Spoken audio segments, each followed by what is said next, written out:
हरियाणा नगर निगम चुनाव को लेकर गुड़गांव वार्ड क्रमांक 7 के नगर निगम के निर्दलीय प्रत्याशी धर्मवीर भारती ने मतगणना को धांधली बताया और चुनाव अधिकारियों को शिकायत देकर दोबारा मतगणना कराने की मांग की और मानवाधिकार केंद्र से मदद की गुहार लगाई।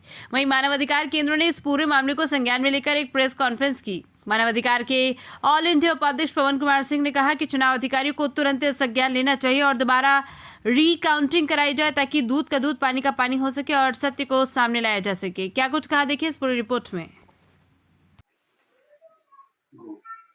पवन जी, आपका बहुत बहुत स्वागत है। प्रेस कॉन्फ्रेंस के जरिए आप जो सेंटर फॉर ह्यूमन राइट्स के जरिए आज भारती जी के लिए आप आवाज उठा रहे हैं, क्या कुछ विषय है? चुनाव लड़ रहे थे गुरुग्राम में, जिस प्रकार से इनके साथ हुआ, चुनाव के रिजल्ट में जिस तरीके से हुआ, किस तरीके से विषय को रखना चाहते हैं पवन जी? देखिए, नमस्कार, प्रणाम सभी लोगों को, जो भी हमारे तमाम अधिकारी हैं उन सभी को हमारा धन्यवाद है। क्योंकि एक्चुअली हुआ क्या कि धर्मवीर भारती जी का जो इलेक्शन जो हुआ, जिसकी काउंटिंग थी, जिसमें प्रॉपर तरीके से काउंटिंग नहीं किया गया और इनको प्रशासन और जो भी वहाँ के अधिकारीगण थे उनके द्वारा इनको सपोर्ट नहीं मिला, जिसके रिगार्डिंग हम लोगों ने इसके ऊपर पहल किया और सारे दरवाजे खटखटाने के बाद धर्मवीर भाई ने हमारे को लास्ट में बताया कि हमारे यहाँ बहुत सारा प्रॉब्लम हो रहा है और हम जीते हुए कैंडिडेट हैं, हमारा जीता हुआ किसी और को हमारा जीत दे दिया गया और हमें हरा दिया गया।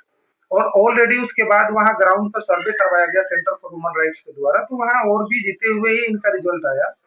तो हमने 12 तारीख को 11:46 पे हमारे इलेक्शन कमीशन और हमारे जो हरियाणा सरकार, जो हमारे सीएम साहब हैं, उनको और हमारे चीफ मिनिस्टर साहब, तमाम लोगों को हमने अपने द्वारा अवगत कराया और इस इंफॉर्मेशन को हमने बताया वहां पे।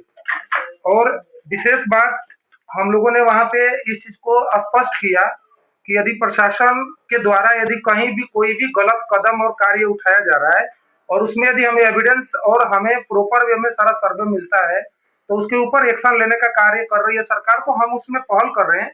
जिसमें धर्मवीर भाई के साथ जो चीज बीता हुआ है, आप इनके मुंह से सुनिए। बताएं धर्मवीर जी। धर्मवीर जी, क्या बात थी? जी नमस्कार, मैं गुरुग्राम नगर निगम का वार्ड नंबर 7 से मैं निर्दलीय प्रत्याशी था और जब से मैं चुनाव प्रक्रिया शुरू हुआ तो मुझे वहां के दबंगों द्वारा तरह तरह की धमकियां मेरे लोगों को, मेरे समर्थकों को दिया जाता था कि चुनाव से वापस नाम लो, नहीं तो तुम्हें और तुम्हारे समर्थकों को कुछ भी कर देंगे। तो उस समय भी मैंने वहाँ के लोकल थाना में कंप्लेन दिया और हमने जो हमारे ह्यूमन राइट्स के वाइस प्रेसिडेंट हैं, इनको भी हमने आवेदन किया कि सर हमारा राइट्स है चुनाव लड़ना और हमें ऐसी धमकियां मिल रही है और हमें आपसे मदद की गुहार है। हमने वहाँ लोकल प्रशासन से भी मदद की एप्लीकेशन दिया था उनके खिलाफ। और मैं जब चुनाव में नहीं अपना उनके बात माना, हमारे समर्थकों को तरह तरह धमकाया गया, हमारे महिला कार्यकर्ताओं को धमकाया गया और जब हमने लास्ट में चुनाव लड़ा, मजबूती से लड़ा, उनको ये पता हो गया कि चुनाव पूर्वांचल और प्रवासी समाज का लड़का है और मजबूती से लड़ रहा है और पूरा समाज का समर्थन है और वो जीत भी रहा है। तो कहीं न कहीं उनके इस दर्द को वो झेल नहीं पाए। वोटिंग के दौरान लोगों को धमकाना, मारना पीटना, तरह तरह के बातें किया। सर, क्या नाम है आपका और ये कहाँ की घटना और आप कैसे कह सकते हैं कि आपके साथ ये वारदात हुई है? और सर, जो भी हमारे साथ घटना हुआ, हमने लिखित थाने में, जो हमारा संबंधित थाना है राजेंद्र पार्क, वहाँ के सचिव साहब को हमने कंप्लेन लिखित दिया तो उन्होंने एक्शन भी लिया और हमने चुनाव लड़ा। उन्होंने बहुत कोऑपरेट किया, उनका हम बहुत धन्यवाद करते हैं। चुनाव लड़ने के बाद जब गिनती 12 तारीख को हो रहा था तो हम लोगों को 11 बजे अनाउंस किया कि भाई वार्ड नंबर 7 के सारे पोलिंग एजेंट जो भी हैं, काउंटिंग एजेंट, वो अंदर आए और हमारे पोलिंग एजेंट से सारे जो भी है कागज पत्तर पेंसिल सब बाहर फेंकवा दिए और अंदर जाते जाते 10 मिनट के अंदर कोई ईवीएम नहीं दिखाया गया किसी को और 10 मिनट में हो गया चलो गिनती हो गया, बाहर कर दिया। जब मैं उन चुनाव अधिकारी से रिक्वेस्ट किया कि हमें हमारे बूथों का ईवीएम हमें दिखाया जाए तो उन्होंने ऑन रिकॉर्डिंग पे बोले कि चलो चलो हो गया, खेला हो गया, बाहर चलो तुम लोग। फिर मैं नहीं गया बाहर, मैं बैठा रहा, डटा रहा और फिर दोबारा मैंने रिक्वेस्ट किया कि सर मेरे बूथों पे गड़बड़ हुआ है, आपने हमारे सामने ईवीएम क्यों नहीं खोला।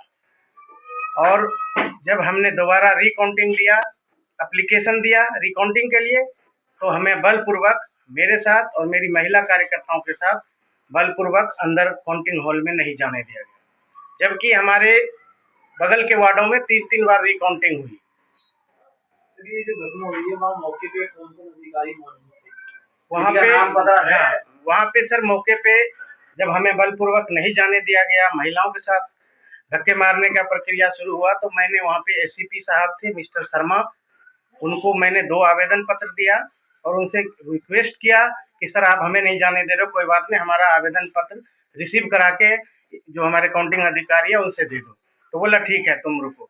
उन्होंने जाके आवेदन पत्र किनको दिया, वो आवेदन पत्र हमें अब तक नहीं मिला, और 3 घंटे तक चक्कर काटने के बावजूद भी, हम कैंडिडेट होने के बावजूद भी, जो हमारा मौलिक अधिकार था उसका वहाँ हमें हनन हुआ और हमारे साथ अभद्रता किया।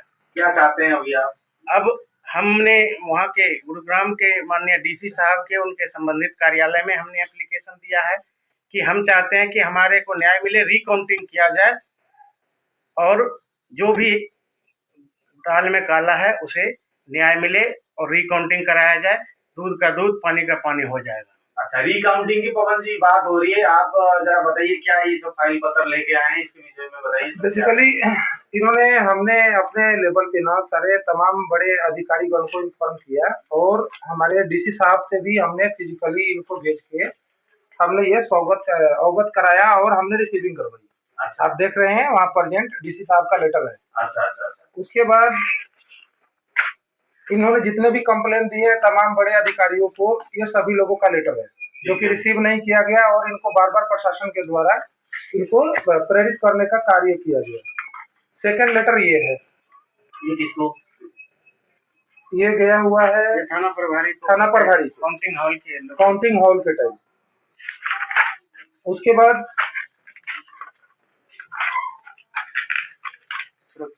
ये सुरक्षा के लिए अपील हुआ जिसमें हमारे तरफ से इनको सुरक्षा मुहैया कराया गया। हमने 2 लोगों को भेज के इनके पूरे चुनाव के अंदर हमने कवर करवाया। काउंटिंग के टाइम हम प्रेजेंट थे, सारी चीजें हम वार्तालाप देखते रहे।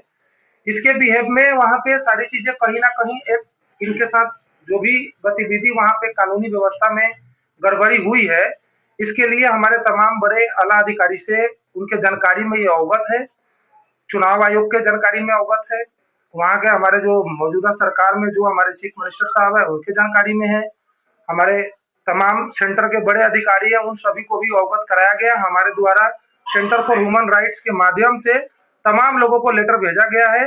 और सबसे मुद्दे की बात यह है कि जो मेरे को आश्वासन मिल रहा है अभी, संभवतः मंडे तक यदि हमें कोई इस पे प्रतिक्रिया नहीं आती है चुनाव आयोग के द्वारा, तमाम अधिकारी के द्वारा, तो मंडे हम लोग गृह मंत्री से मिलने का कार्य करेंगे और जो हमारे मुख्यमंत्री है उनसे भी हम लोग मिलने का कार्य करेंगे और मिलके इस घटना की अवगत कराएंगे। क्योंकि रात को 11 बजे जिस दिन काउंटिंग में प्रॉब्लम हुआ उस दिन मुख्यमंत्री जी को और गृह मंत्री जी को और चुनाव आयोग के तमाम बड़े IAS IPS अधिकारी को हमारे तरफ से अवगत कराया गया है, जिसका ऑलरेडी हमारे पास ऑन एविडेंस आप देख सकते हैं परमाना सेंटर फॉर ह्यूमन राइट्स के द्वारा से हमने इन्फॉर्म करने का काम किया है। अभी भी लगातार हमारी बात चल रही है और आज हम प्रेस कॉन्फ्रेंस इसलिए रखे हैं और हम ये बताना चाहते हैं कि जो हॉलीडे के कारण जो छुट्टी थी, जो गवर्नमेंट ने अपने तरफ से एक्टिविटी और गतिविधि नहीं की, जिसके अपेक्षा हम लोग आज यहाँ बैठे हुए हैं कि हम लोग जीते हुए कैंडिडेट जो धर्मवीर भारती जी वहां पे जो इनके काउंटिंग के अंदर जो प्रॉब्लम हुआ है वो प्रत्यक्ष सामने लाने का, क्योंकि ये 2025 का सरकार है, यहाँ पे कोई भी करप्ट अधिकारी उसको अधिकार नहीं मौलिक है कि वो अपने पावर का गलत मिसयूज करे, वो चाहे कोई भी हो उसके ऊपर एक्शन लेने का कार्य किया जाए। मैं इसमें फिर ऐसा लग रहा है आप तो सभी के साथ आगे जा चुके हैं, बढ़ चुके हैं, लेकिन क्या आपको खतरा महसूस हो रहा है कि भाई ये कार्रवाई क्यों नहीं हो रही है कहीं? ये जब हमने वहाँ के चुनाव अधिकारी को काउंटिंग हॉल में हमने रिक्वेस्ट किया, पहले तो हमें बोला कि 7 से 12 एक हॉल पे काउंटिंग 5 वार्ड का हो रहा था। मुझे आश्वासन दिया कि 12 नंबर तक का गिनती होगा फिर हम आपको बुलाएंगे, आप अभी बाहर चलो। और बाहर जाने के बाद जब हमने एप्लीकेशन दिया कि सर हमारा एप्लीकेशन रिकाउंटिंग क्यों नहीं कर रहे हो आप, हमने 3 घंटे तक चक्कर काटा और मुझे अंदर नहीं जाने दे गया। मेरे महिला काउंटिंग एजेंट को भी धक्के मार के बाहर क्या निकाला। लगता है पैसों का देन लेन हुआ, किस तरीके से भ्रष्टाचार सर हुआ? कोई यहाँ है पे आपको दाल काली नहीं है, कहता है ना दाल में काला है, नहीं, पूरी दाल काली है। और उनका जो जीता हुआ कैंडिडेट है उसका ईवीएम पे 3 नंबर पे सिंबल था और हमारा 4 नंबर पे सिंबल है। क्या सिंबल था आपका? मेरा गैस सिलेंडर का सिंबल है और जीता हुआ उम्मीदवार का ग्लास छाप का सिंबल है, जो कि 3 नंबर का है और मेरा 4 नंबर का है। तो मुझे अंदेशा है कि 4 नंबर के वोट को 3 नंबर में काउंट कर दिया गया है, यही मामला है। धर्मवीर जी, विजेता जो उम्मीदवार थे उनको कितने वोट मिले और आपको कितने मिले इसका? मेरे को आंकड़ा है? हाँ आंकड़ा है, समूह फोन दीजिए 597। 597 वोट आपको मिले जी एक बार देख लीजिए आंकड़ा सही से बताइए। हाँ एग्जैक्ट। पवन जी, आंकड़ा बताने से पहले हम जानना चाहेंगे कि सेंटर फॉर ह्यूमन राइट्स के जरिए आपने कौन कौन से मुद्दे पे, कौन कौन से केस पे आपने काम किया है, कितनों पे काम किया है, इतने सारे फाइल के अंदर कुछ है तो? देखिए, अभी तो धर्मवीर भारती का हमारा केस जो चल रहा है, एक वो हमारा ऑलरेडी स्टार्ट है। दूसरा बोबी का है जो कंप्लेन है regarding physical mental harassment and even attempt to murder. ये हमारा नागलोई थाना में है, जिसमें ऑलरेडी आज सुबह 11:30 बजे हमारे माननीय मुख्यमंत्री जी के यहाँ से इसके ऊपर संज्ञान मिल चुका है। तमाम बड़े आला अधिकारी को, सीपी साहब को, सभी लोगों को इन्फॉर्म है। इमीडिएट 24 घंटे के अंदर उसके ऊपर एक्शन हो जाएंगे।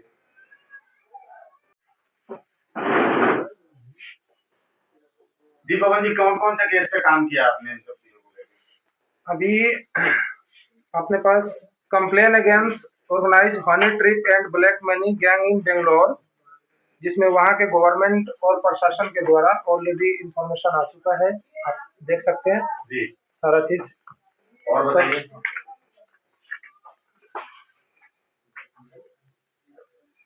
एक complaint against organise fraud and government job Uttar Pradesh, जिसमें तमाम लोग हैं और तमाम बड़े अधिकारी को इंफॉर्मेशन दिया हुआ है, जिसमें ऑलरेडी मतलब हमारे जो डीजीपी विजिलेंस है, उन्होंने इस संज्ञान को संजय अरोड़ा जी ने एक्सेप्ट भी किया हुआ है। आप देख सकते हैं। चलिए, इस तरीके से कितने टोटल ओवरऑल बता दीजिए कि कितने मुद्दे होंगे जिस पर? अभी बहुत सारे मुद्दे पे हम लोग काम कर रहे हैं। हमारा basically centre for human rights का एक ही मिशन है कि जहां भी करप्ट तरीके से किसी भी डिपार्टमेंट में कोई भी गलत गतिविधि हो रहा है, वहां पे हमारा संस्था खड़ा होके उस चीज के ऊपर लगाम लगाने का काम कर रहा है। गवर्नमेंट के जो भी प्रोटोकॉल है उसको ध्यान में रखते हुए। साथ साथ आप बिजनेस भी करते हैं, क्या चल रहा है इन दिनों? आप एक्टर भी हैं, प्रोड्यूसर भी हैं, उसके विषय में थोड़ा होता है। अभी बहुत सारे हमारे प्रोजेक्ट आने वाला है, जिसका 29 तारीख को हमारा बनारस के अंदर एक भव्य पूजा है, जिसमें हम वहां से खुलासा करेंगे और आने के बाद हम उसका घोषणा करेंगे। भारती जी, भारती जी, क्या रहा आपका वोट का रह गया था वोट सवाल? का जो हमारा सब आपने पूछा था, मेरे को वहाँ पे काउंटिंग अधिकारियों ने प्री प्लान किया था।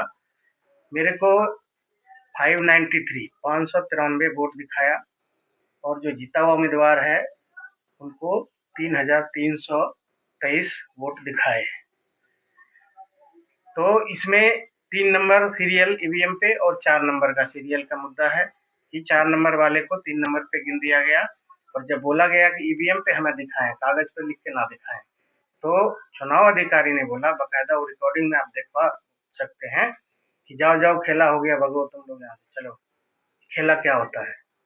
तो रिकॉर्डिंग भी कभी डिस्प्यूट होता है तो रिकॉर्डिंग दिखाने के लिए भी चुनाव आयोग बाध्य होता है। तो आपने एप्लीकेशन दिया कि आपको जो वीडियो जिस टाइम पे वोटिंग हो रही थी वो वीडियो नहीं दिखाया गया? कुछ नहीं दिखाया गया। 10 मिनट के अंदर पैकअप करके हमें हमारे जो पोलिंग एजेंट को सिर्फ एक बूथ का दिखाया गया।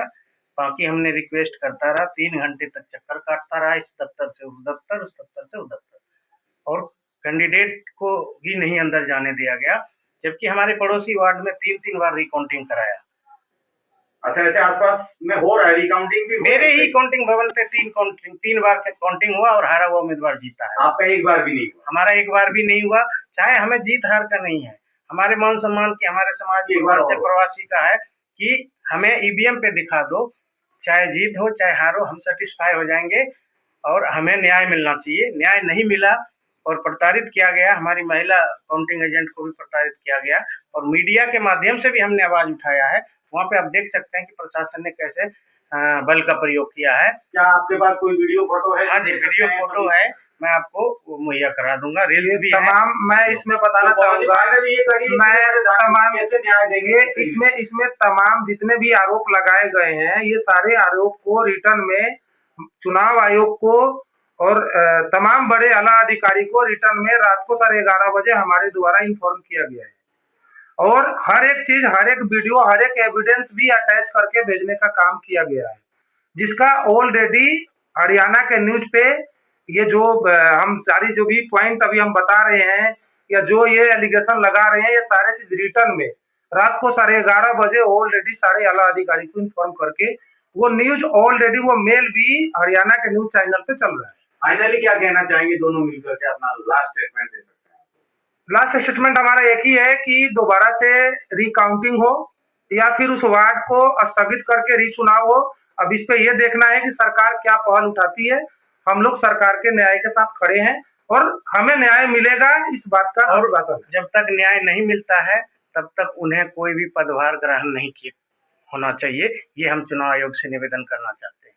बहुत ये हमारा आग्रह है। बहुत नमस्कार।